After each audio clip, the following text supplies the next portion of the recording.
coding some VOD. Permutations. Let's analyze this problem. In this problem, we have been given nums as an array, and we need to generate all the possible permutations that can be formed. From the output, you can observe the permutations are starting with 1, the permutations are starting with 2, the permutations are starting with 3.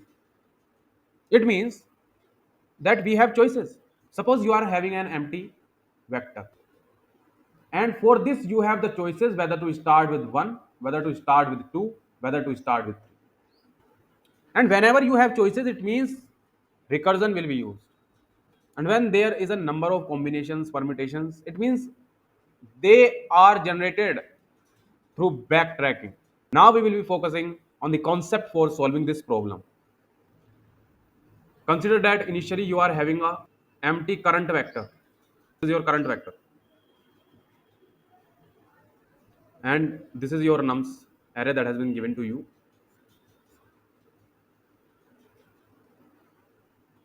In your first recursive call, you will have the choices like you need to choose 1, 2, or 3. Therefore, you will be iterating on this nums array, but with some restrictions. I will be telling you what is that restriction. Somewhere or the other in this problem also, we are focusing on whether to include an element or not include an element. That is, exclude an element. If it is 1 and you are selecting then 2, now if you are including it, you are making 1, 2. If you are not including it, it remains as 1. Therefore, if you have selected 1 here, it means you will be updating your current vector to 1. And now what next to 1? You will be recursively calling something. If you are recursively calling, then you will have again choices to choose 1, 2, and 3. But since you need to generate the permutation that should be unique, therefore you will not be including 1 again. To tackle this problem, to not to include 1, you need to also maintain a vector that could tell you whether to include the element or not, and that vector would be visited vector. I will using its shorthand visit, VIS, and in our condition it would look like you have 0, 1, 2, and initially we will fill it with false, which is representing that the element 1, 2, and 3 are not visited yet. For better understanding the concept, now we will be diving into recursive tree. Initially, we will be taking a current vector which is empty. Along with that, we will be maintaining a visited array that is also a vector. Initially, it is marked with all the entities as false. And we have called this recursive call first. And after this, I will be taking and considering 1. When I am considering 1, it means I will be updating my current vector with 1, and I will be updating my visited array as true for 1, because 1 was at index 0. It was the case 0, 1, 2, and here it was 1, 2, and 3. So currently I have selected 1. Kindly note, this is your current, this is your current vector, and this is your visited array, visited vector, visited vector. After this, you have false and false for index 2 and 3. That means they are required to be visited. So we will be visiting them. So now I will be including 2, and I'm including 2. My vector would become 1, 2, and I will be updating this visited vector with marking as true.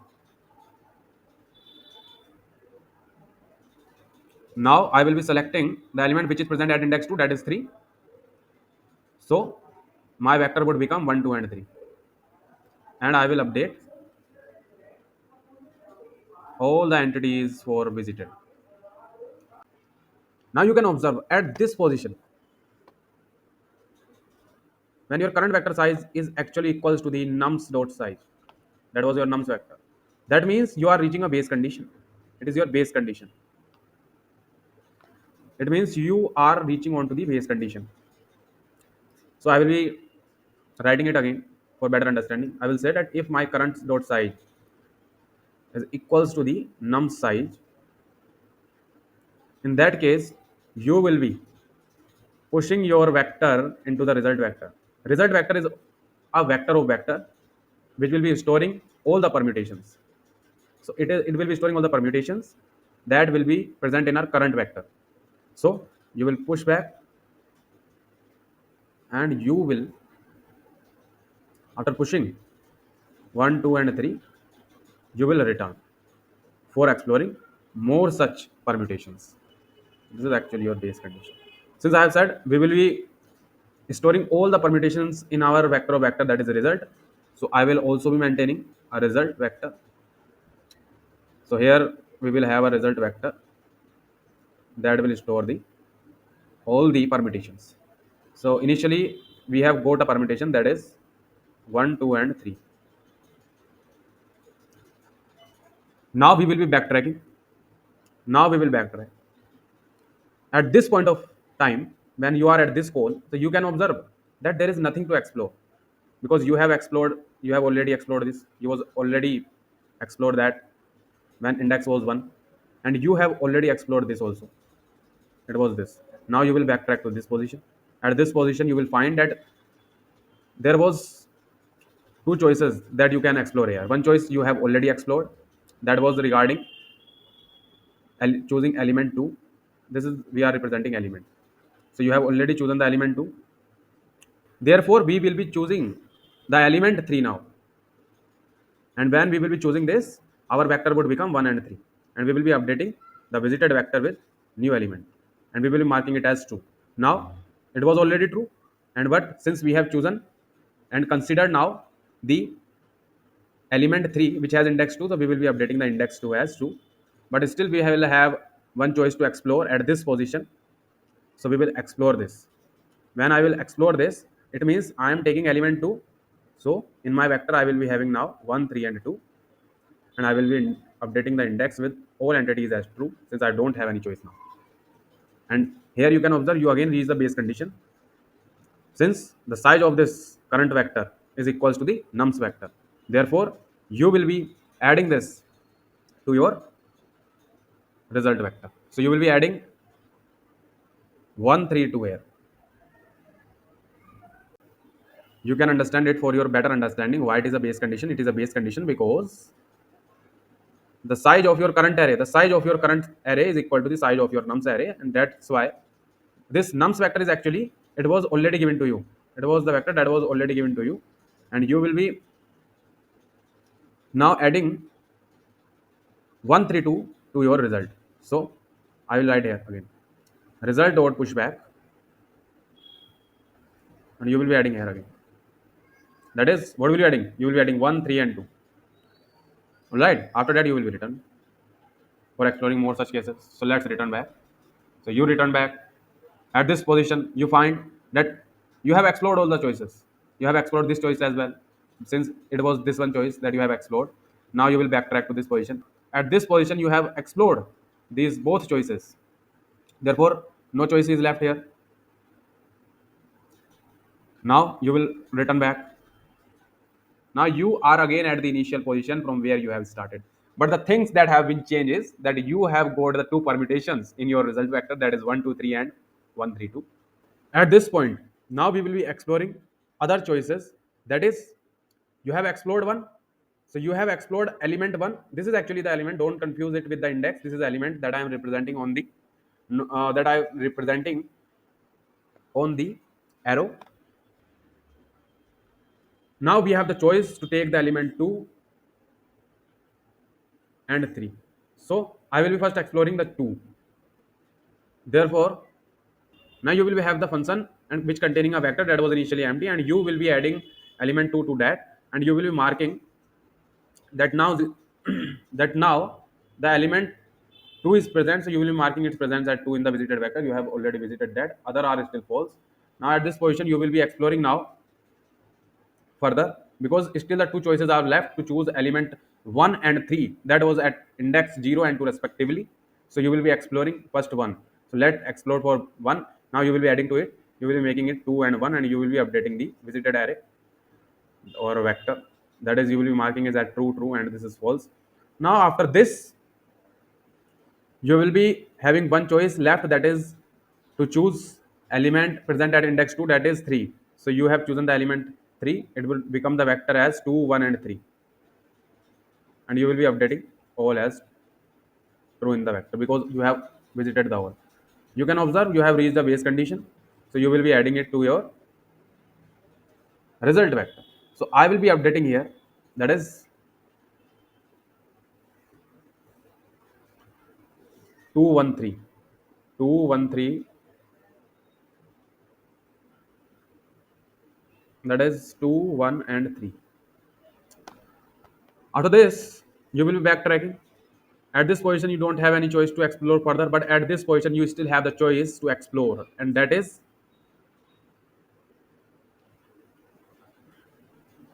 3. You can explore the element 3.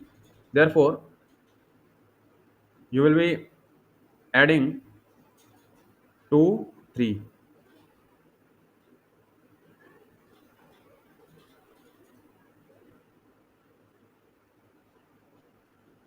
and you will be updating your vector. True, true, and this is false. Now you have only choice left with you to explore the element that has index 0 and that is 1. So you will now take the element 1 and you will add it 2, 3 and 1, and you will mark the visited as true.